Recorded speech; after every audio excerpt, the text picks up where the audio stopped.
Kalau di India itu banyak banget barbershop yang ada di tepi jalan alias, barbershop street gitu yang aneh-aneh kalau kita lihat di YouTube.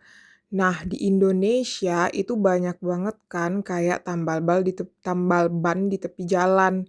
Pasti teman-teman kalau misalnya bannya bocor di tengah jalan itu nggak pernah worry karena pasti kelihatan selalu di tepi jalan.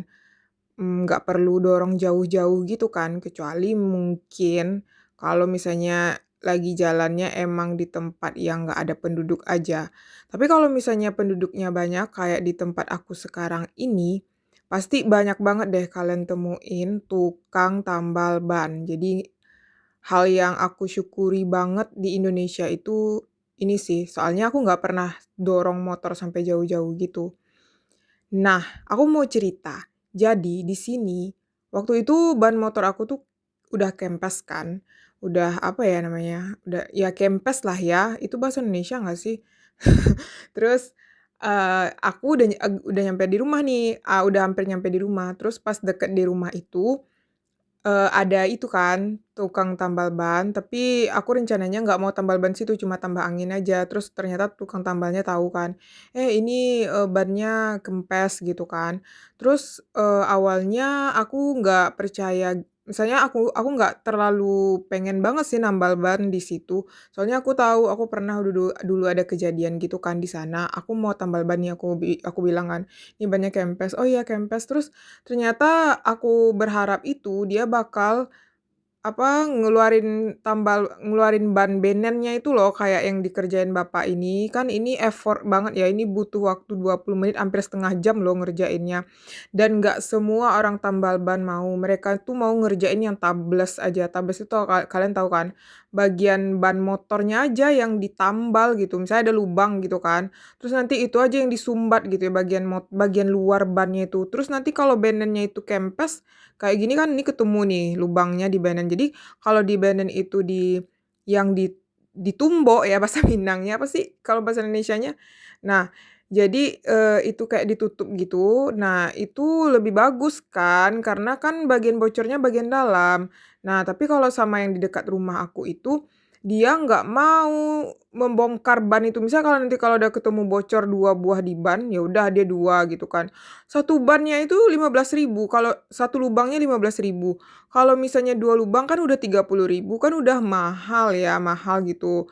Terus bendennya di dalam masih tetap bocor, kan kita rugi, tapi bagi dia pekerjaannya cepat gitu ya, kalau misalnya kayak tablas itu kan cuma 5 menit atau 10 menit aja. Terus ya gara-gara kejadian itu aku nggak mau lagi kan nambal ban sama sama orang yang dekat rumah itu. Jadi sekarang aku ketemu nih sama bapak yang tambal ban ini. Aku salut banget loh sama tambal ban bapak ini. Soalnya bapak ini kerjanya tuh rapi, bersih, dan kayak emang terniat gitu loh kerjanya, dan dia tuh nggak mau ngerugiin kita juga. Pokoknya dia kerjanya tuh aku lihat ya sebisa mungkin maksimal gitu loh. Jadi pas kita lihat bapak ini kerja, wah bapak ini kerjanya dari hati banget ya. Terus kan bapak ini tuh nggak punya bengkel, dia pakai mobil gitu. Terus dalam mobilnya tuh aku nggak expect lengkap banget semua peralatan, apapun peralatan ada, perintilan-perintilan kecil ada. Dan terus bapak ini kerjanya rapi juga. Nah, kalau misalnya teman-teman nanti ketemu sama orang-orang kayak gini, pasti kan teman-teman jadi kayak gimana ya, pasti seneng kan? Ngeservis atau memperbaiki motornya di sini. Jadi aku tuh kayak udah gimana ya, karena bapak ini tuh kerjanya emang baik gitu kan, jadi kalau ada tambal-tambal ban atau misalnya bannya kempes gitu, aku kepikirannya ke bapak ini aja gitu, mending ke bapak ini aja gitu kan. Soalnya kerjanya bapak ini rapi dari hati banget gitu, bukan yang setengah-setengah gitu. Lihat deh nih kerjainnya, Ben ini nggak semua orang loh tambal ban mau bongkar ban ini, soalnya lama gitu, terus bayarannya juga murah kayak 15.000, nggak mahal-mahal banget gitu kan. Kalau misalnya tablas tuh sebentar 10 menit ya dia suruh kita bayar 15.000 juga gitu. Jadi kan pasti banyak orang yang lebih mau kayak gitu kan, nggak mau ribet. Nah, tapi bapak ini nggak, aku salut banget deh, salut banget. Semoga rezeki bapak ini banyak ya. Ya udah terus pas aku kasih uangnya, ya aku lebihin dikit gitu kan. Ya memang nggak seberapa sih dari effort bapak ini bekerja gitu, terus dari segala alat-alat yang dia keluarin gitu, yang terniat banget kan. Nah, kayak gini. Teman-teman pernah pernah ngerasain juga nggak sih tambal ban? Oh iya, aku juga pernah nih tambal ban di suatu tempat juga ya. Nah, itu juga bikin aku gimana ya, agak-agak gimana nih, coba lihat deh, lengkap banget kan. Rasa gimana ya, soalnya pernah juga aku nambal ban di tempat lain, terus dia tuh, ngasih harga tuh tinggi banget, kayak sampai 30.000 gitu loh. Dia bongkar benen-nya itu, tapi dia naruh harga tuh sampai 30.000, 35.000. Sedangkan bapak ini tuh aku lihat kerjanya rapi, bersih, kayak terniat gitu kan, cuman 15.000 coy. Ya ampun, kadang-kadang ya gitu deh orang-orang nih beda-beda ya. Aku kadang-kadang aku nggak habis pikir juga sih kenapa ya orang tuh mau banget karena dia nggak tahu ya kondisi sebenarnya. Kan aku nggak tahu awalnya itu kan kalau emang harganya 35.000 dan karena kita itu merasa kayak kepepet ya, kan ban kita mau bocor nih mau nggak mau kalau kita ketemu di mana tambal ban ya udah kita tambal aja gitu kan. Dan orang-orang seperti itu memanfaatkan keterpepetan kita gitu. Itu kan, nggak bagus juga kan. Nah lihat nih lengkap kan, ini semua ada loh.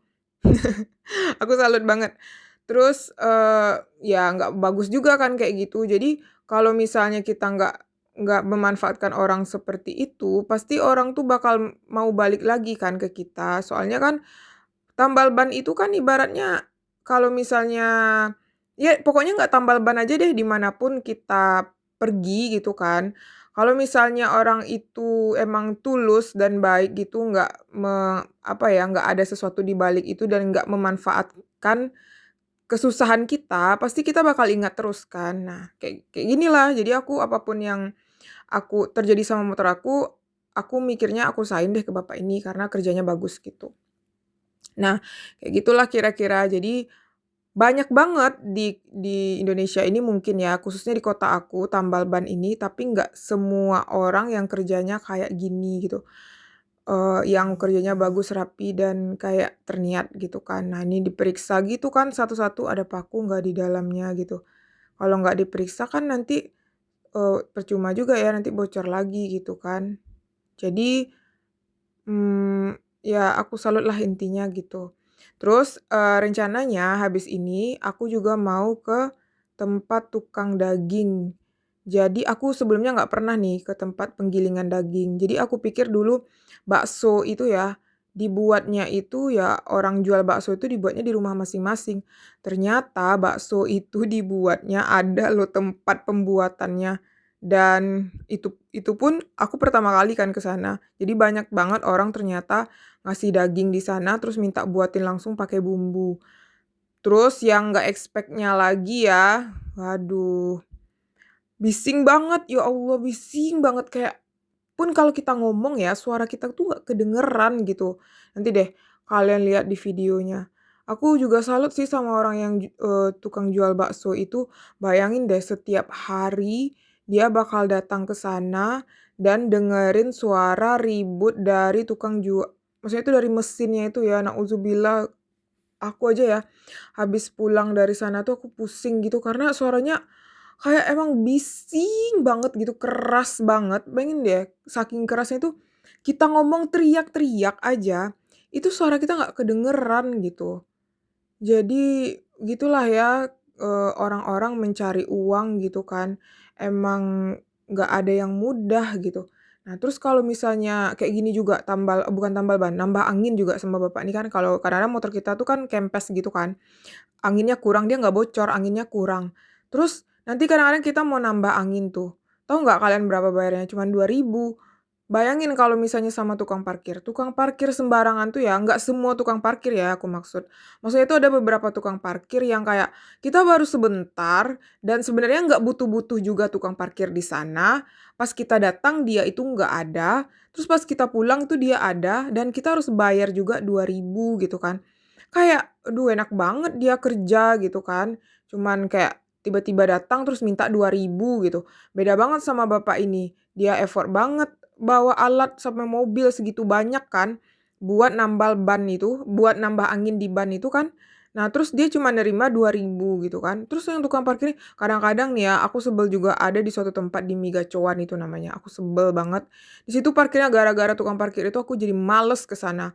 Soalnya gini, bayangin aja, masa dia minta parkir 3.000 udah jelas-jelas ditulis nih pakai spanduk gitu kan, kalau misalnya yang pengunjung itu kalau mau datang itu bayarnya cuma 2.000. Nah, terus mungkin aku nggak tahu ya ada kong kali kong apa dengan orang tukang parkir itu, spanduknya dilepas dan setelah itu dia minta bayarnya itu kita 3.000 setiap mau parkir. Bayangin aja, peraturan dari pemerintah aja ya, kita tuh cuman bayar parkir tuh 2.000 tahu nggak?